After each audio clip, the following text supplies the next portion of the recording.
Hello, good morning or good afternoon, depending on where you are. And my name is Anissa Avon, and I want to welcome you to Leading in a Crisis Virtual Summit, Actionable Business and HR Strategies for Navigating Crisis and Change. And today our talk is communication up, down, and across the organization, part 2. Hello, Tami. Hi, how are you, Anissa? I'm doing really well. Thanks so much for coming back and finishing this dialogue. I was just telling Tami that I felt like we got to this really great place and then we ran out of time. So Yes, we did. so I was really grateful to have you here today. We had lots of folks watch your part 1, which, by the way, folks, is all on the replay on the Leading in a Crisis portal. I encourage you to go back and watch that or listen to that. And very quickly, I just want to start introducing and say thank you to our sponsors, and then we're going to get right into our talk today. Thank you very much to the Whitmarsh Consulting Group and David Whitmarsh, the CEO and founder over there. Super talented group of multi-channel marketing experts. If your organization is doing the marketing pivot, the product pivot, okay, we have to dance with this new normal pivot, reach out to David. They are putting together all kinds of pivot marketing plans, and I can just say that I highly recommend him and his team.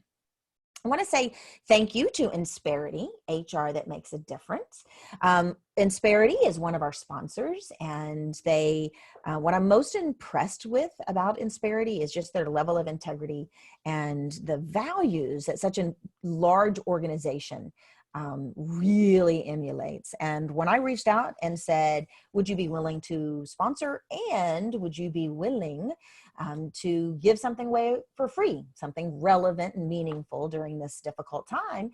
And our business performance advisor over there, Josh, said, well, how about a free HR financial analysis report and debrief? And I think if you've been on any of my webinars through this series, you know that I was kind of shocked by it, because I thought this was going to be like, oh, you're going to give people an Excel file, woohoo, right? But no, this is going to take our partner over there anywhere from 3 to 10 hours. And it's complimentary. And he knows that not everyone that takes advantage of this is a good fit for their services, but it is their way of giving back and being of service. So what that entails is, we know that HR budgets have gone out the window. They're just turned upside down and inside out and in the waste bin, given our pandemic. And it's a way to support HR professionals and their team in reevaluating, what are we doing? Where are we? Where do we need to go? And how can we align with this situation in such a way as not just survive, but to thrive? I'm going to check our chat real quick. Earlier, my audio was coming in and out. So I think we're probably still good though. Okay, looks like we're still good. You guys can see that. All right. So finally, I want to say thank you to my internal team of management consultants and strategic planning experts who've put together a very comprehensive data-driven crisis strategy pivot program to support teams and units in reevaluating where are you, where do you want to go, and what are the strategic priorities to get you there, as well as how to get your team aligned and then cascade those goals out to the organization. Give me a call at 281-469-4244 if you're curious about how that might support you and your team or your goals. So a little bit about me. My name, again, is Anissa Avon, and I am the CEO and founder of Turnkey Coaching and Development Solutions. I founded Turnkey with the goal of providing a single source solution for master trainers, executive coaches, organizational development experts, strategic planning experts, management consultants, and what have you. And when I reached out to Tami and some of our other collaborators and said, hey, I'm thinking about doing this summit, times are difficult. What do you think? Tami just, instantaneously, sign me up. What can I do? What do you need? What are people going to want to hear? How can we help? And so we have 40 plus experts now and counting. Don't look at that little 40. It's actually 50 plus experts now and counting. So come back to the site often, check out the new speakers, attend one more, let me know what topics you would be keen to learn about or hear more of, and I'll see if I can't make that happen.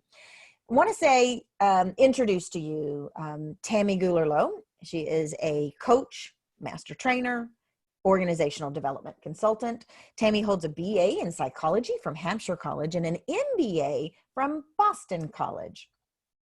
And as I mentioned earlier, that this is part 2 in the series. And what's interesting is Tami really brings some practical knowledge from a variety of former career positions and positions of leadership, all in a variety of positions, I should say, in mental health services, higher education administration, public policy analysis, and even in fundraising. So when we're working today through this topic of managing communications across the organization, don't hesitate to reach out and enter your question in the chat box. Tami brings forth just this really great, simple methodology of, hey, this is the best way to communicate, and here's what I've learned. And so I'm going to turn it over to her and stop talking. Tami, share with us a little bit about you and what we're going to learn today. All right. Well, I'm going to, I think, share my screen so I can Perfect. Show all of you what we're going to talk about today. Excellent. Here we go. We got it. We got it. All right. And as Anissa said, do feel free to put your questions in the chat, because I do get tired of hearing myself talk.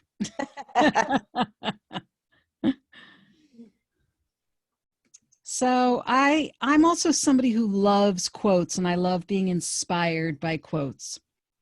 You can't use an old map to explore a new world, and boy, are we in a new world.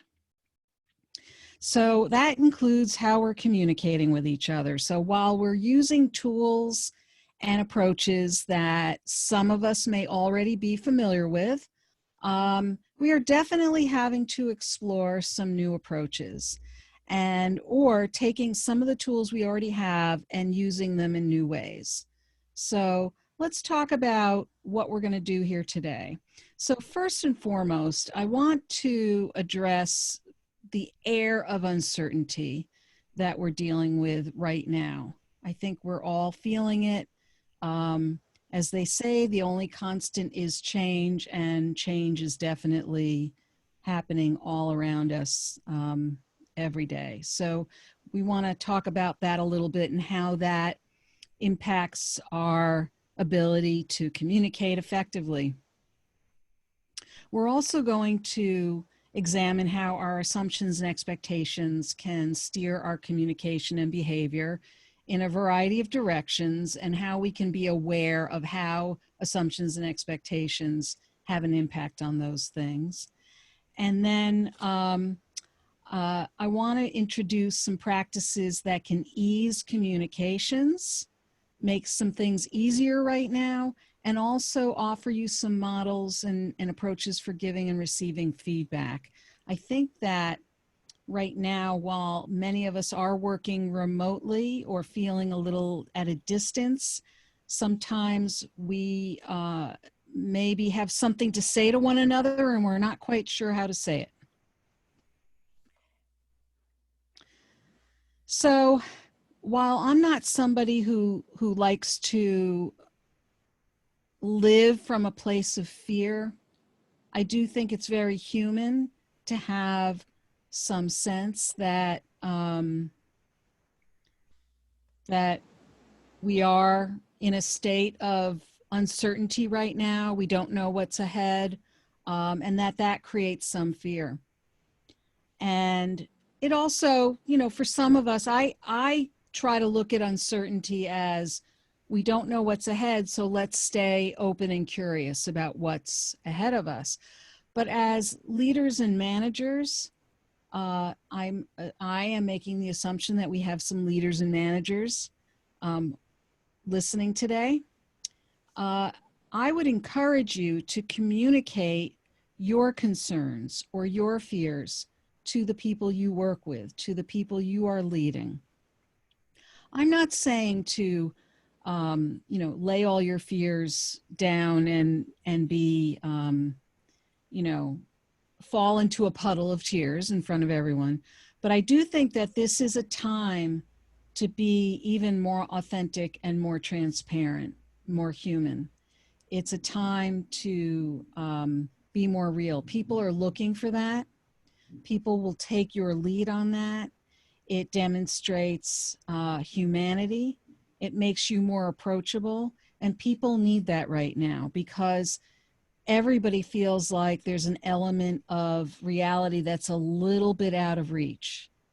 And so there's a real need right now with the level of uncertainty for people to feel that their leaders and their managers are people first. I have a quick question for you on that Sure. one. You know, my question is a little bit jaded because I've drank the Kool-Aid, right? I understand what you're saying, and I believe that the best leaders amongst us are authentic, and they practice what Brene Brown teaches, Mm-hmm. which is vulnerability.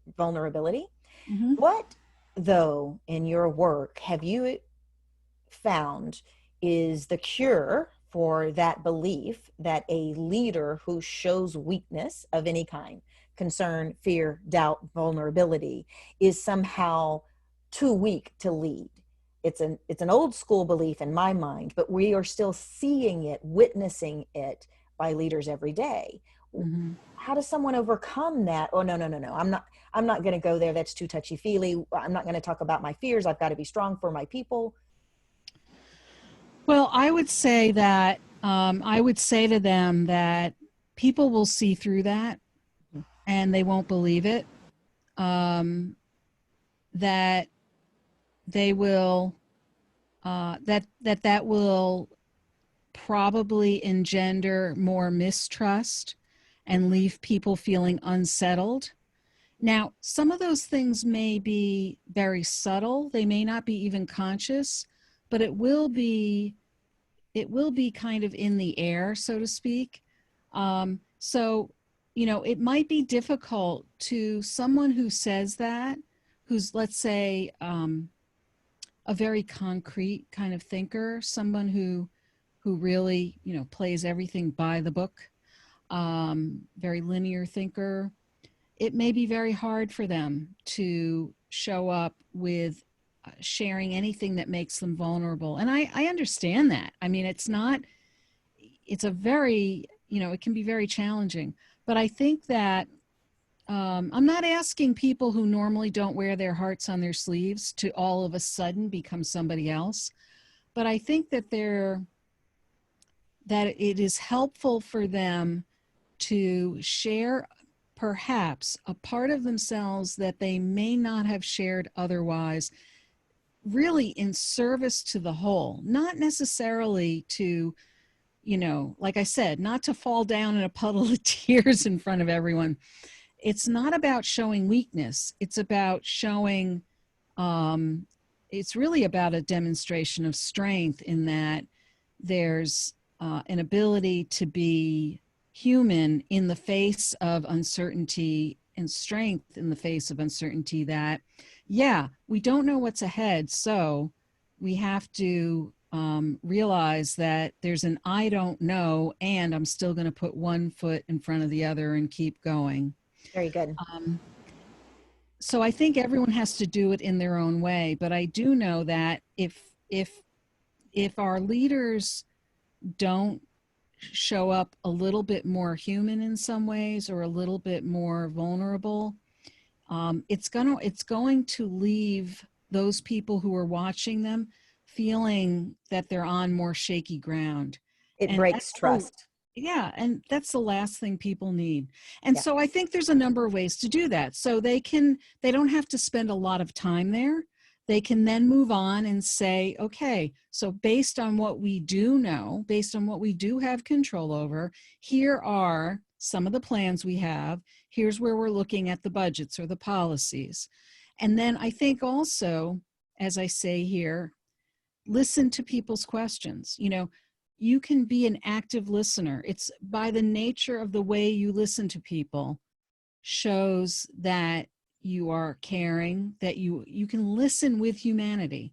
So what I mean by that is, if you're sharing the plans going forward or listening to people's concerns, it may be that you're listening in a way where you reflect back to people, okay, I hear what you're saying on this and this. You're not necessarily making any promises. You're not necessarily saying that you have answers to everything.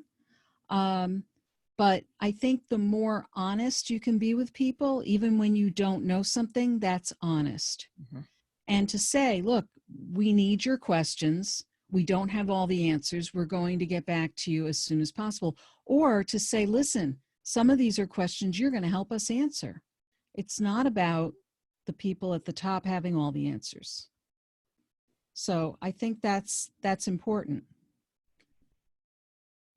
So as I'm saying that, I think that really being both transparent, but also being inclusive, that it's really kind of a, it's really a state of mind. It's a mindset around how you communicate. It's about, it's really a culture of communication that you're creating in your organization. And it's something that you do as a leader. It's something you encourage all your employees to do, asking them questions. What do they need to be successful? What are their ideas about how to address certain things? So if somebody, let's say you're starting to open up and you're trying to follow whatever guidelines you're given about maybe opening up offices, there may be employees who have great ideas about how to handle certain things. Don't assume that you have to carry the weight of the world on your shoulders and that no one else has ideas. There's an approach that I was taught in my coaching training. I may have mentioned this in the last session. We hold people to be creative, resourceful, and whole. Yeah. And if you hold your employees as creative, resourceful, and whole, then you're going to be a whole lot better off moving forward as a we rather than an I, right? As they say, there's no I in team. Yeah. And the other suggestion in terms of effective communication is better to have frequent and regular, shorter conversations than longer or infrequent meetings. People are getting burnt out on Zoom. People are getting burnt out on long meetings. Yes. I know that there are days where I spend the entire day on Zoom, and as much as I'm in the people business and I love people, I find myself by about 5 or 6 o'clock, I'm looking at the screen and I'm looking at yet another person I really want to talk to, and I can feel myself glazing over. Yes.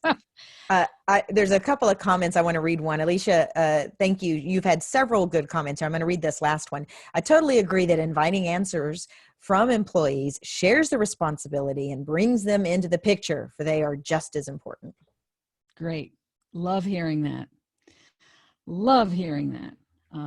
I do think, especially in a bit of a crisis state, or when things are feeling there's an urgency, there's a tendency, I think sometimes, even the best of intentions, there's a tendency sometimes to think you have to take care of it yourself, when you feel that ultimate responsibility. So it's good to just have those reminders.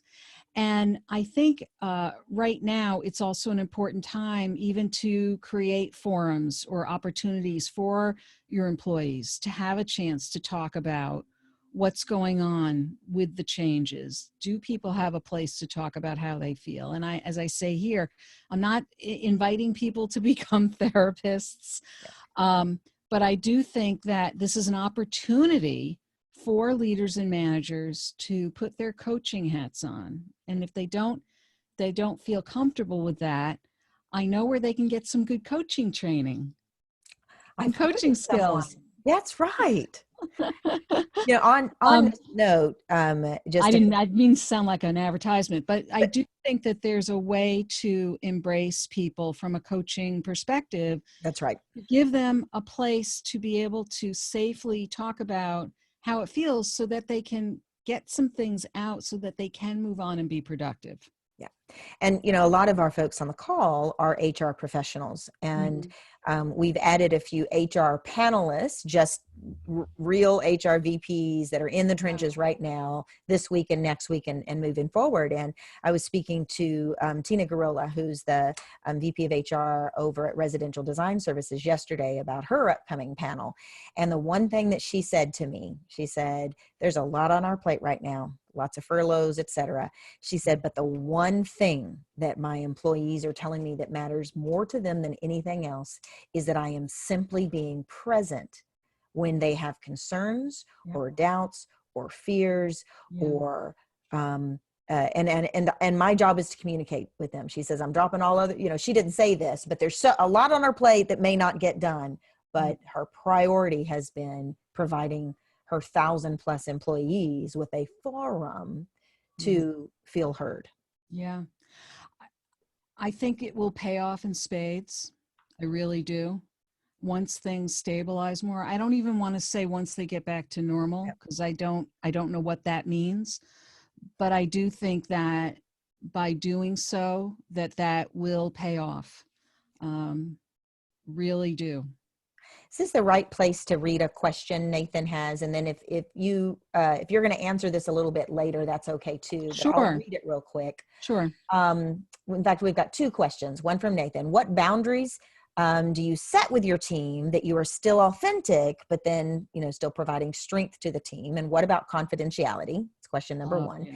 Question number two is, if your culture was not based on communication prior to COVID, how do you be authentic now? Wow. Ooh. Well, there's always a good time to start, right?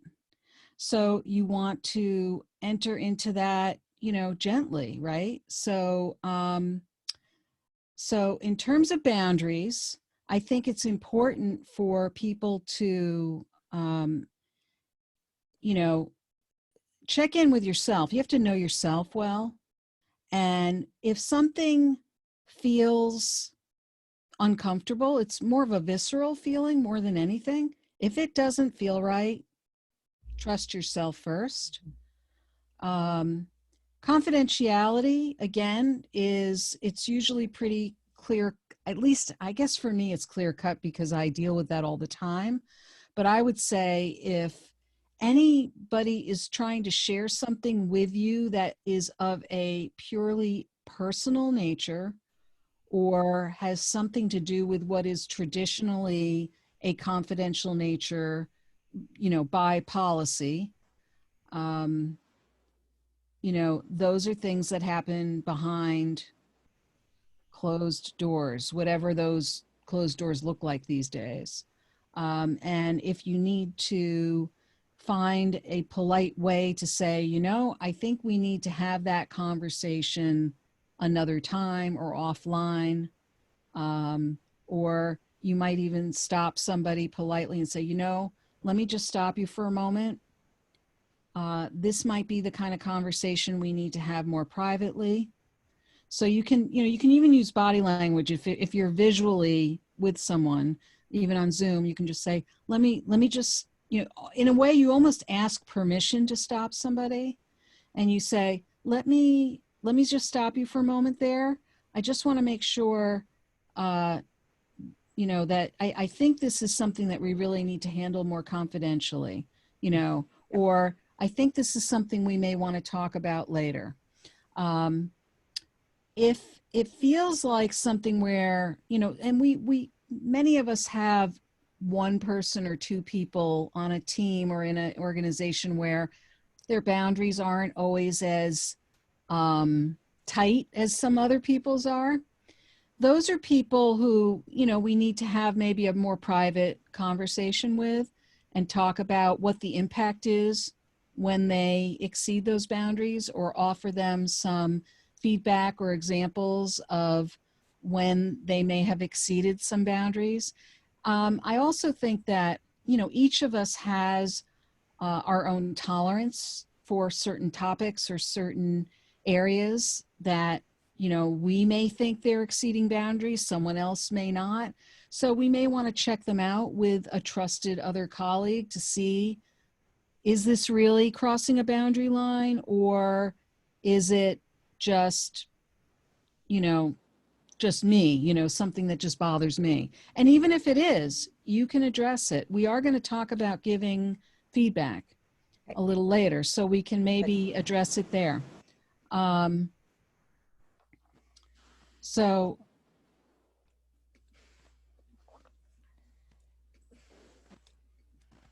let me make sure I answered the other question, though. So we talked about boundaries, we talked about confidentiality. And the last question, you're right, you may get to it in the feedback area, but what do you do if your organization is traditionally not vulnerable on, in its leadership modeling, Right. Introducing something that the culture isn't used to? How does that work? Well, if that's the case, then I think there's some decisions that need to be made, probably from the top, about, is this a time, is this the opportunity, is this the time to start having some conversations that might be a little more human or personal. I don't mean to say that people haven't been human, but, it may start with a conversation that says, we've operated this way in the past. Now we've reached a juncture where there's some significant changes. As we go forward, we're going to be communicating differently, if that's the case. Or, we can't ignore the fact that we are forever changed by this. Is there a different kind of conversation we need to engage in order to continue to operate effectively or meet the goals of this organization?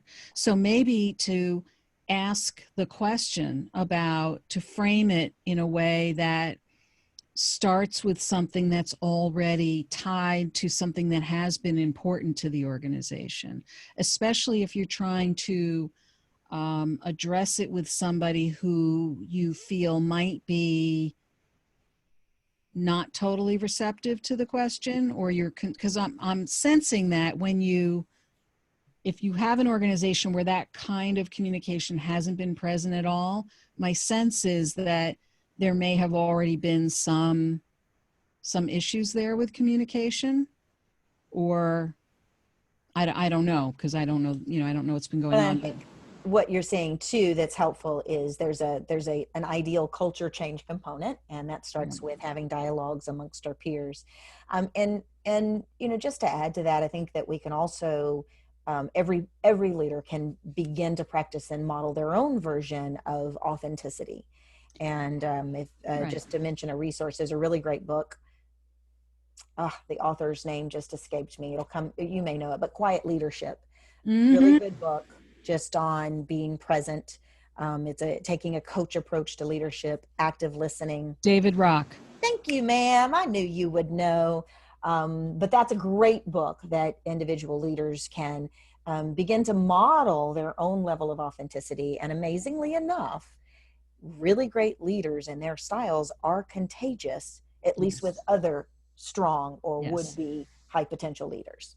And I think that if it's an organization that has, not been highly communicative, let's say, there might be other entry points. So one would be to start with the focal point of being the, ultimately the goals and the mission of the organization. Another possibility might be to say, as we go forward, what would be a good reference point for us? Maybe we, a senior level management group reads a book like Quiet Leadership together and discusses it and says, is there something here that we need to be looking at as we go forward?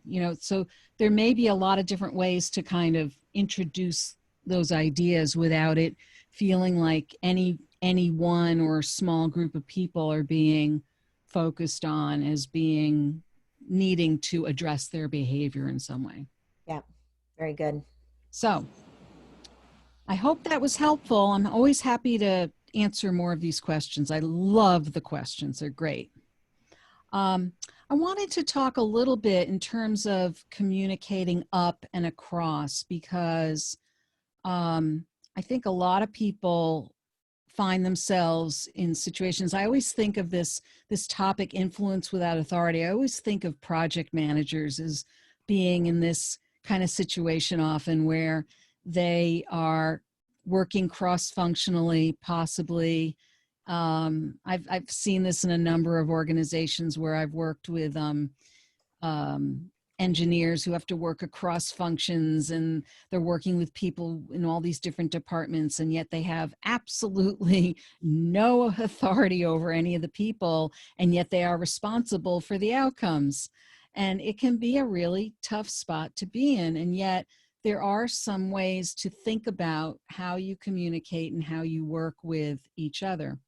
So these tips come from a model from some of the work by Cohen and Bradford. And I have a great article that they've written. If anybody's curious to read it, you can email me and I'm happy to share it with you. So Cohen and Bradford talk about these key points. They talk about assume that everyone is a potential ally. So approach people as if you are already on the same page. Now, that doesn't mean that you assume everyone thinks like you do. You want to try to see how others think. You want to, as in the third point here, diagnose the world of the other person as well. Try to understand where the other person is coming from, and try to figure out where are the common points between the two of you, or at least try to understand that. And a great way to start is by clarifying the goals and the priorities between you and the other person, or across the team if it's a team effort. So try to find those common points. And then identifying relevant currencies, theirs and yours. So what they mean by that is looking at different areas that might be of value at an organizational level, at a job level, or even a personal level. So for example, it might be various reward systems at the organizational level, or performance measures, or even at a personal level, you might want to identify things that people care about, like their reputation or their operating style, and understanding more about what are the kinds of things that, that people are willing to almost bargain with. Now, it's not to say that you're going to say, well, I'm going to take part of your reputation and I'll give you, a couple of points off your performance plan. It's not quite like that, but it is a matter of understanding what are some of the things that are important to various people. What might they be willing to trade on? And then dealing with all the various relationships involved and really staying on top of that. And then really a whole process of give and take in terms of understanding the various currencies. The article actually does a great job of outlining in great detail all the different currencies that you can give and take with. That's great. And it's a wonderful, wonderful piece. Far better than Your email again with folks. it's Tami at TamiGoolerLoeb.com. And I think it's at the end of the slides too. It is. And that's Tami, GOOLERLOEB.com. Yes, I know. It's a very, common name. So we touched on this last time, but I wanted to leave it in here because we kind of breezed over it, but I wanted to just revisit it just for a moment because these are the kinds of things that come up pretty regularly in a lot of human dynamics. And they really have a huge influence on how we communicate or how we communicate poorly. So these are referred to as the team toxins, or also known as the Four Horsemen of the Apocalypse. And these four areas, blame, criticism, defensiveness, contempt, and stonewalling, come out of some of the work by a psychologist named John Gottman.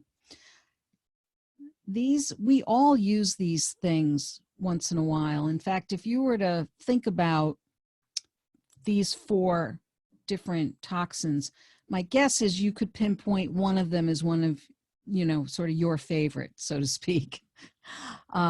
There's usually one that each of us uses when we're feeling maybe a little bit worn down by somebody or just not happy with something. So these are the primary dynamics that start to lead us in a direction where we're not going to communicate well with one another. You may get into this in a little bit, but feedback is often perceived as criticism, when in fact, how do people improve if you don't have an opportunity to discuss, there may be some opportunities here. So Right. What's the difference between criticism and blame and just genuine feedback? Good question. So, and you can skip that if you're going to get to that when you get to the feedback section. Yeah. You can tell me no. Yeah. Well, I'll tell you my own there's a bit of a philosophical thing here too, because part of it is in the eye of the beholder, right? How you receive it, right? So part of it's how it's delivered, and part of it is how you receive it. So one thing about blame and criticism that really rubs me the wrong way is that you're pretty much, when you blame somebody, you're not taking any responsibility yourself, right? You're putting it all on someone else. And I would say that when something doesn't go well, chances are there's more than one side to every story. Most streets are two-way streets, so to speak. So that's one piece of it. The other piece of it with the criticism side is that when we criticize somebody, we're making them wrong. We're telling them something they did was wrong, very black and white. And I believe that there's always at least 2% truth in everything. And I didn't come up with that. I got that from somewhere else. But, for example, if I look outside my window today, the sun is shining. But I could look outside my window and I could say to you, it's raining. And that would be 2% true, because somewhere outside it is raining. It's just not raining outside my house. Yeah. So the point is, though, that that when you make someone wrong by criticizing them or blaming them, you're shutting them down, you're making them wrong. When you give somebody feedback, you do it in a way that is intended to build the relationship, build their learning. You do it in a way that tells them you believe in them, that you expect more, or that you believe they're capable of more, or that you're saying it because you value them. But blame and criticism is often it's just so destructive. It's so Mhm. different, you know, and I know I'm talking about it in somewhat dramatic terms, but that's kind of the impact. So I think there's a difference between what is the impact of these things. Okay. So let's talk about, we'll talk about feedback in a moment, or feedback processes I'm going to share. But I think that one thing that's important that often can get lost is sometimes we don't always communicate our expectations. So, or we don't communicate our expectations clearly. And that's where we kind of miss each other sometimes. So one of the ways that expectations can be clarified is to do a plus or delta kind of exercise, if people are familiar with that. I don't know that I am. Okay, so I've done this a lot, usually, actually, oftentimes at the end of a meeting.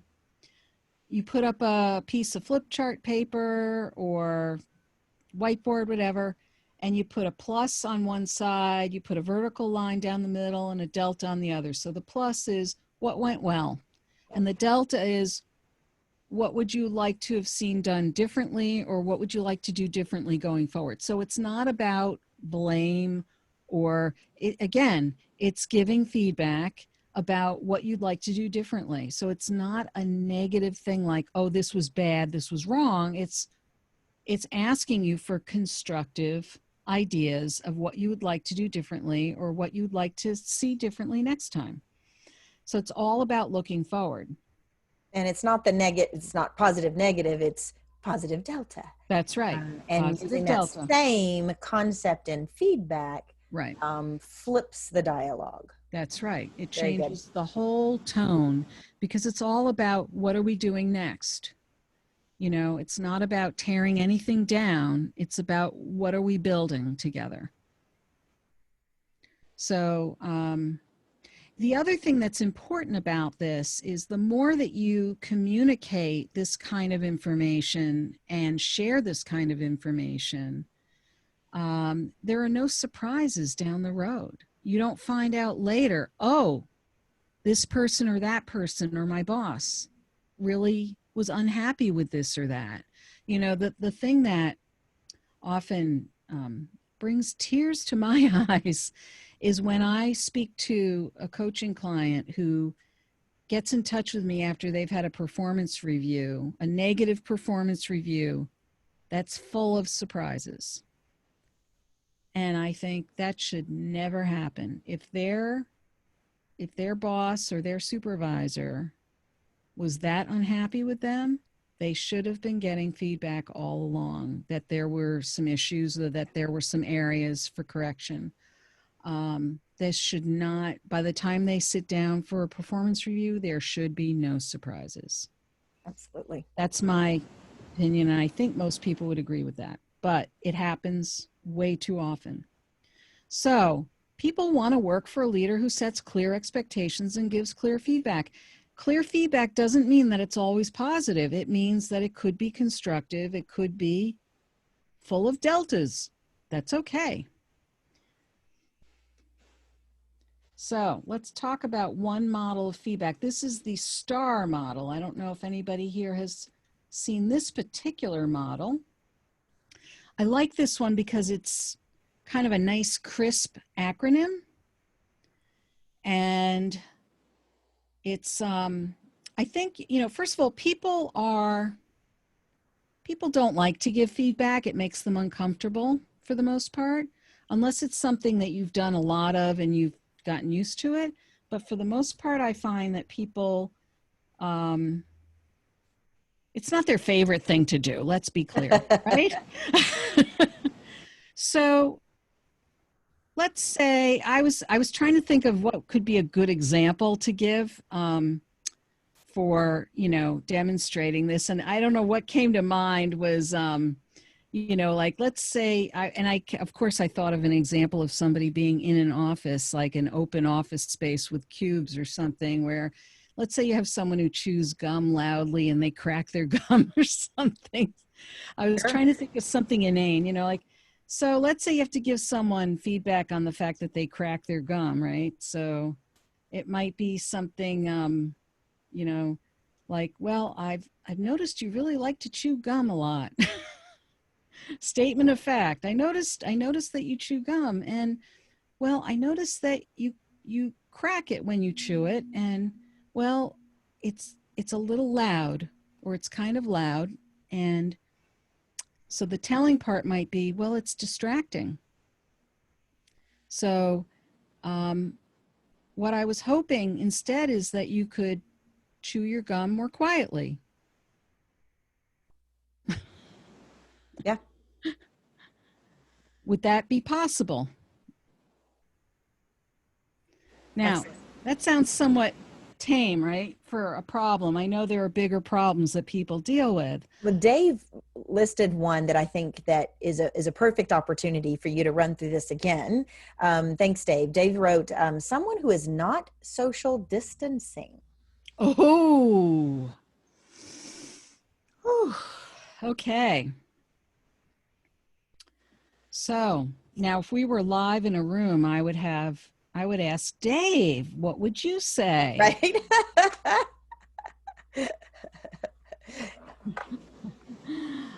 I'm happy to demonstrate it, but I do like these things to be interactive, but I'm happy to demonstrate it. So Tami, you want me to do this one and then you give me some feedback? Tell me what I do right and wrong. How about that? well, yeah, sure. I mean, I can do it. I just think, it's one of those things where, well,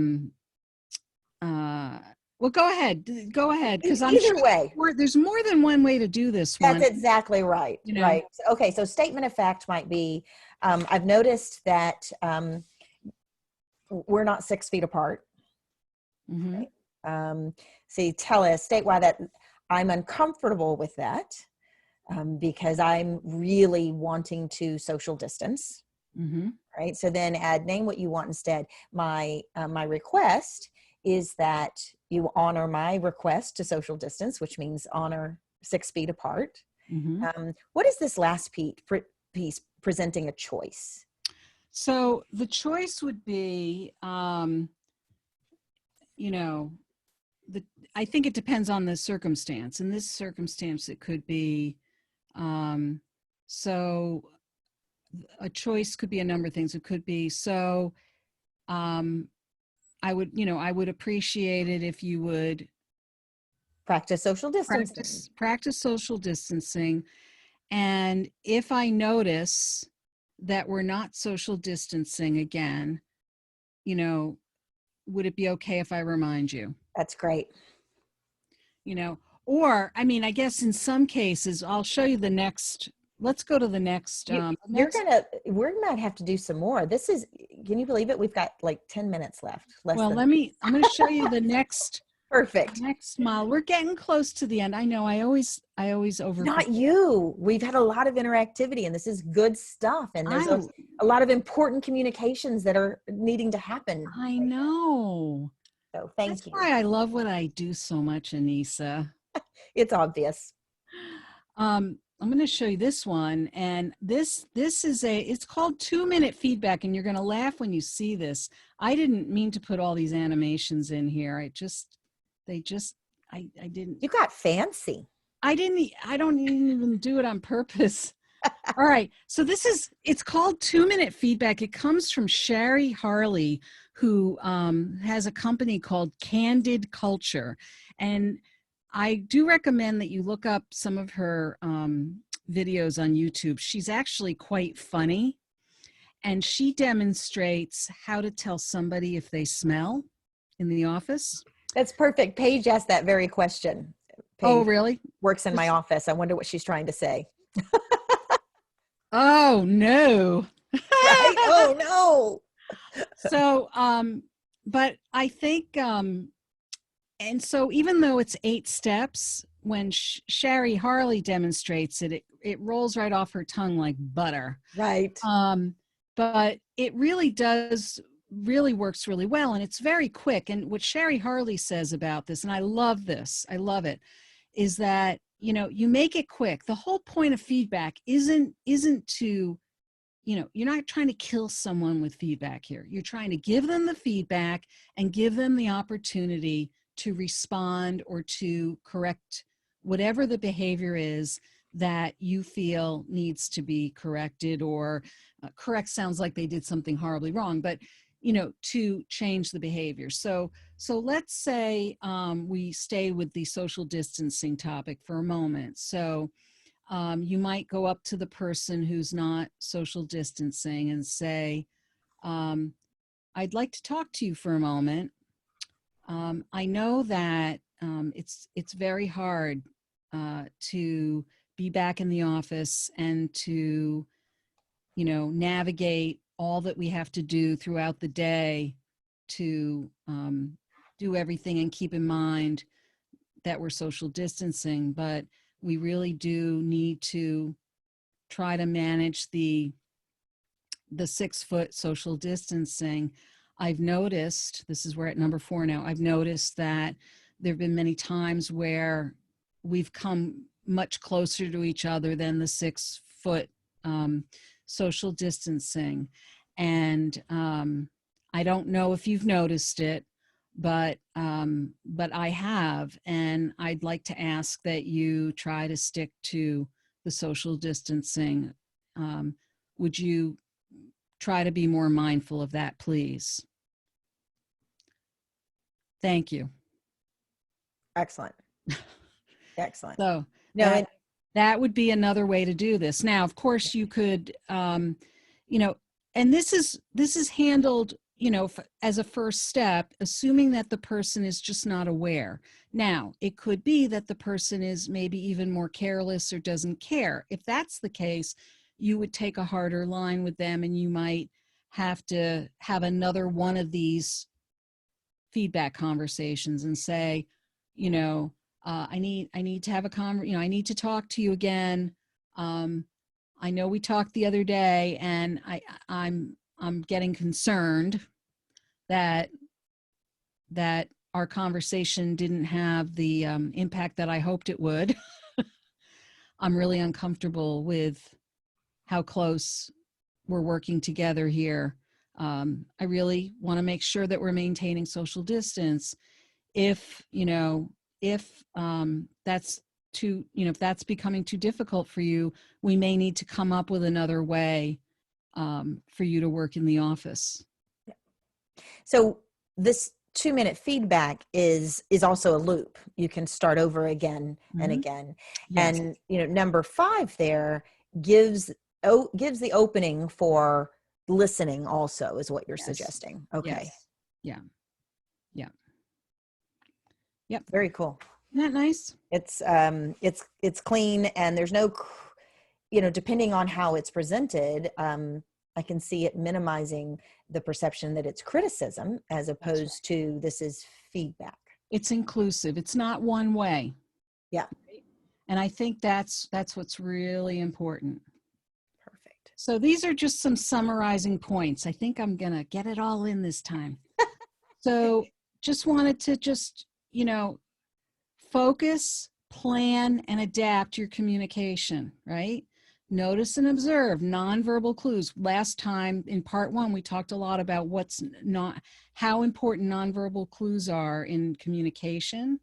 We have to understand that other people have different goals and fears and motivations and ways of seeing the world. We need to at least try to tune into those as we communicate. We need to check and be aware of our assumptions, that when we draw conclusions about what we see in other people, that impacts our behavior, and it's going to affect how we communicate. And sometimes we may not be right about what our conclusions are. So we need to be great listeners so that we can check things out with people using reflective practices like checking in and asking somebody, so what I hear is this, is that right? Checking in, you know, active listening, those kinds of things really help, so that when people feel heard, when you check in with them, that makes a huge, huge difference. Yeah. I read an article earlier today where they said, check in before you check on someone. Yeah, I love it. I loved that. Yep. And a final message.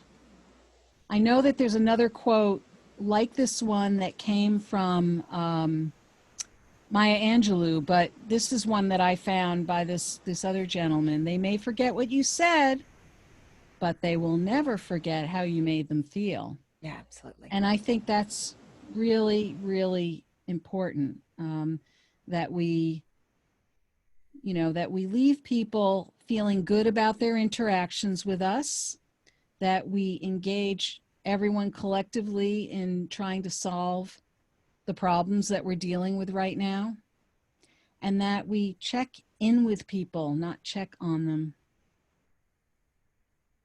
Very good. Well done. And if anybody has further questions, comments, wants to find me, there are many ways to find me here. I wanted to Happy mention your podcast as well. Yes, I have a weekly podcast. Called Work from the Inside Out, where she's meeting with business leaders and professionals and experts in a variety of fields. Good stuff. Thanks. So I'm very impressed with your work there, Tami. Oh, thank you so much. It's really fun.